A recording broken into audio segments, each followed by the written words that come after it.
14 must-know tips to survive a long flight in economy, 2025. Let's be real. Sitting in economy for 10+ hours feels like a test of your patience, your posture, and your will to live. But here's the thing. You don't have to suffer just because you didn't pay $5,000 for business class. Because in this video, I'm revealing 14 survival tips that actually make long-haul flights bearable. We're talking sneaky hacks flight attendants quietly love, game-changing seat moves, and the truth about those free meals most people totally overlook. Now, if you've ever found yourself trying to sleep while your seatmate uses your shoulder as a pillow, or staring at a broken entertainment screen while the guy next to you watches Fast and Furious 9 on full volume, then trust me, this video was made for you.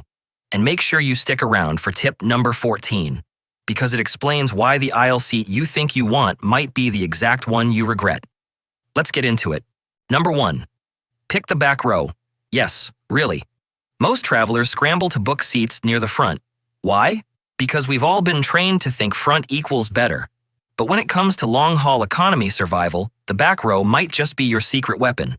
First off, if you're flying with a decent airline, like Singapore, Emirates, or even Qantas Domestic, the very last row usually reclines just as much as every other seat. Except back here, there's no one behind you to groan when you lean back. That alone makes it worth it. It's also usually the last section to fill up, which means there's a better chance you'll score a seat with an empty one next to you. And being near the galley and bathrooms? It's not glamorous, but it's convenient, especially when the people in row 12 have to climb over sleeping strangers just to stretch their legs. So don't dismiss the back row. It's quiet, it's out of the way, and you can recline guilt-free. And speaking of guilt-free, tip 3 is all about what to wear to stay comfy without looking like you just rolled out of bed. But first, number 2. Order a special meal and get served first. Okay, this is one of my favorite long-haul tricks, and almost no one does it. If your ticket includes a meal, look for the option to select a special one when you book. That might be vegetarian, gluten-free, vegan, kosher, halal, you name it. Why do this? Because special meals get delivered first. And on a 12-hour flight, that's a game changer. While everyone else is still waiting, you're already eating. Hot, fresh, and undisturbed. You also finish first, which means you can head to the bathroom before the tray tables trap everyone in. There's also another hidden perk. The special meals are usually prepared separately, which sometimes means better quality and less mystery meat. And here's a bonus tip. If you already booked and forgot to select one, just call the airline at least 48 hours before departure. They can usually add it to your booking. Still not impressed? Then wait until tip 4, because it takes in-flight snacks to the next level in a way that's weirdly comforting and low-key genius. Number 3. Dress smart, but not how Instagram tells you to. Let's just say this gently. Jeans and long-haul flights don't mix. You might look cute at the gate, but 6 hours in, and you'll be squirming like a toddler in church. Instead, dress for battle, because that's what economy class is. A mental and physical endurance event. Go for layers, especially merino wool if you've got it.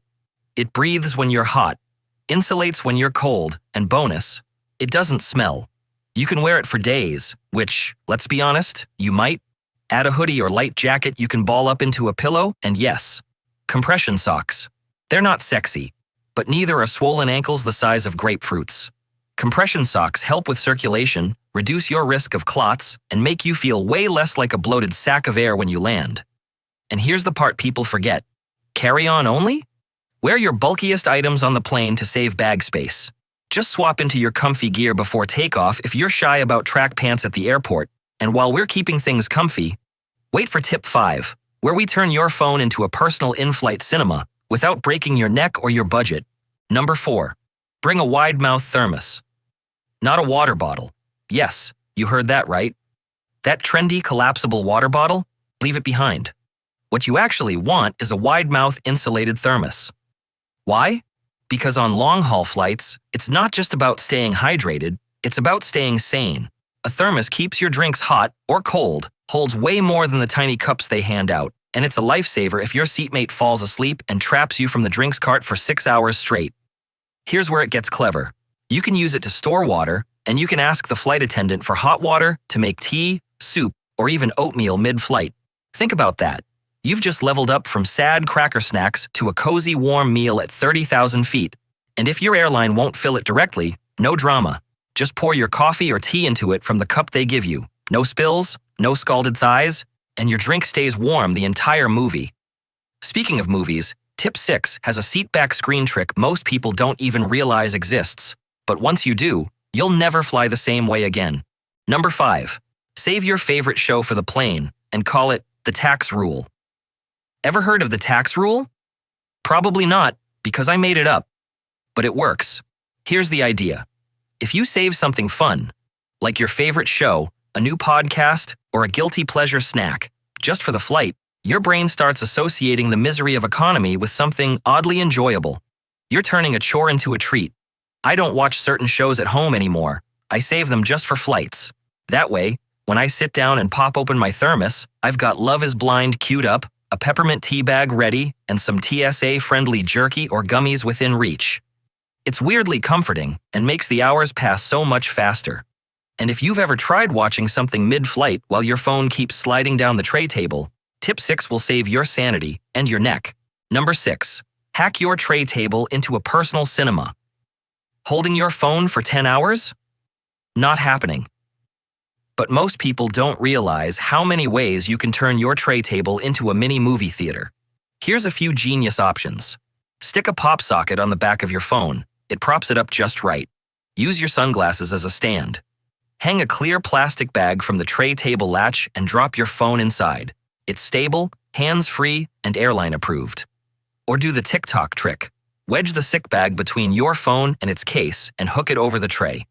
Still want to level up? Grab a Flex Flap from Amazon. It folds, bends, and holds your phone or tablet at the perfect angle and takes up basically no space in your bag.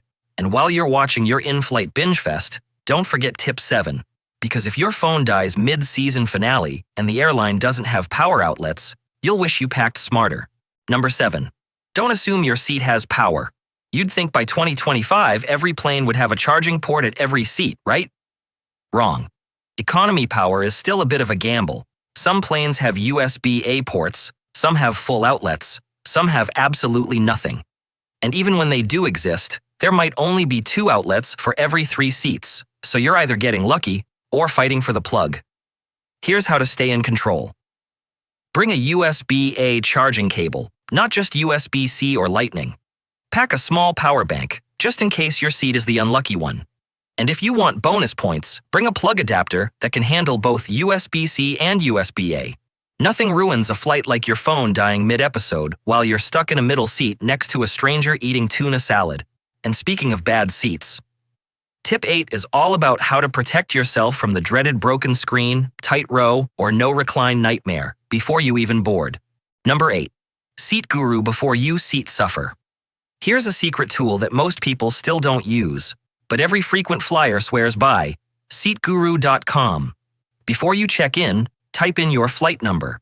SeatGuru will show you a detailed seat map of the exact plane you're flying, and it flags all the troublemakers: broken or restricted recline seats, seats with no power, seats too close to the bathroom, screens that are known to be glitchy or totally broken.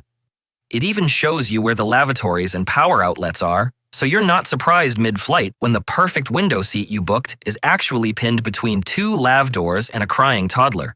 And if you're wondering whether a window or aisle is really better for a long haul, wait until Tip 10, because not all aisles are created equal, and the difference could mean a full night's sleep, or getting elbowed awake every 90 minutes. Number 9. Build a seat bag and guard it with your life. Let's talk about a rookie mistake I see every time I fly. Someone boards, shoves their entire carry-on in the overhead bin, and then spends the next 10 hours awkwardly asking their rowmates to move so they can dig out gum, a phone charger, hand sanitizer, a snack, or, of course, their neck pillow. Here's how to fly smarter. Pack a tiny in-flight seat bag inside your personal item. Before boarding, pull it out and stuff it under the seat in front of you. Done. What goes inside? Think essentials only. Your headphones, phone charger, snacks, lip balm, eye mask, wipes, meds, and anything else you'd want within arm's reach at cruising altitude. This bag keeps you organized. and keeps the aisle drama to a minimum. And if you think that's clever, Tip 11 shows you how to sleep without getting woken up by flight attendants every time the seatbelt sign dings. Number 10. Don't trust the neck pillow hype. Look, neck pillows are everywhere in the airport gift shops, and yeah, they seem like a good idea. Until you're dragging that thing around every terminal for the next 2 weeks. The truth? You probably won't use it after the flight. And many airlines already hand out small pillows and blankets, you just have to ask. Use the blanket to roll up a makeshift neck support or lumbar cushion. Or try this trick. Turn a standard neck pillow backwards so the bulk supports your chin instead of the back of your head. Game changer. And here's a weird one I got from a frequent flyer in the comments section. Bring a deflated beach ball. Inflate it just a little and use it as a footrest. It's light, squishy, and your ankles will thank you. But if you think sleep is tough in economy, wait until tip 14. Because that one explains why the aisle seat you thought you wanted might be your biggest regret. Quick check-in. Are you getting value from these tips? If you are, do me a favor and tap the like button. It tells YouTube this content is worth showing to other smart travelers like you. And if you like how I explain things, hit that subscribe button and join the Airport Tips and Tricks crew. We've got more sneaky travel wisdom coming every week. Now, ready to actually get some sleep on your next flight? Let's keep going. Number 11. Sleep smart. Seatbelt on top of your blanket. You finally managed to fall asleep. You're dreaming of arriving fresh and rested. Then, tap tap, a flight attendant wakes you up. Can I just check your seatbelt, please? Here's how to avoid that fate. Always buckle your seatbelt over your blanket. That way, if the seatbelt sign comes on during turbulence, the crew can see you're safely buckled and leave you in peace. It seems minor, but when you're desperate for sleep, not getting interrupted matters. Especially on overnight flights, when just staying asleep for 90 minutes straight can feel like a luxury. And speaking of luxury, tip 13 is all about how to feel clean and refreshed before landing, even if you didn't sleep at all. Number 12. Create a Freshen Up Kit and use it before landing. Want to feel human again when you step off that plane? This is the tip seasoned travelers swear by.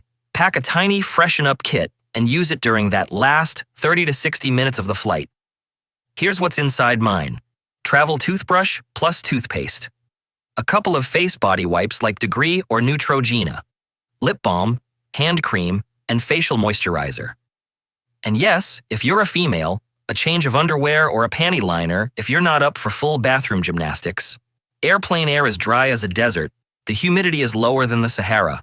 You'll dehydrate faster, your skin cracks, your lips dry out, and your mouth feels like sandpaper. A quick wipe down and brush can make a huge difference in how fresh, alert, and even confident you feel when arriving at your destination. Whether you're heading to a hotel, a meeting, or just surviving immigration lines, you'll feel like you did sleep, even if you didn't. And if you're still wondering which seat gives you the best chance of sleeping, breathing, and avoiding drama, wait until tip 14.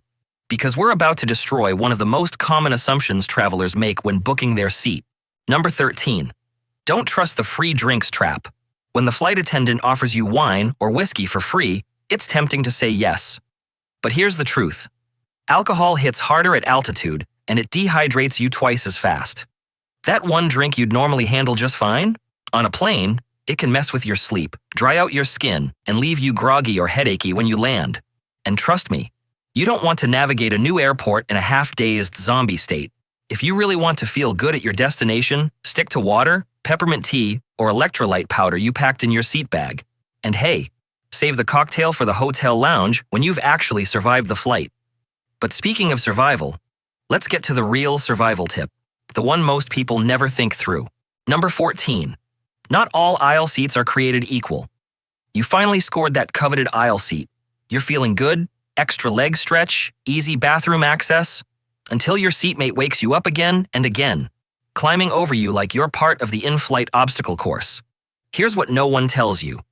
The best aisle seat isn't on the outer edge. It's in the middle block of wide-body planes, those big planes with 3 to 4 to 3 seat layouts. Why? Because now your seatmate has 2 ways out, left or right. If they need the bathroom, they might just go the other way, which means you don't get woken up every 90 minutes. It's a subtle strategy, but if you're trying to sleep, it's a game changer. So next time you're picking your seat, Don't just go aisle, go strategic aisle. All right, the YouTube algorithm says that next video is right up your alley, so don't leave me hanging. I'll see you over there.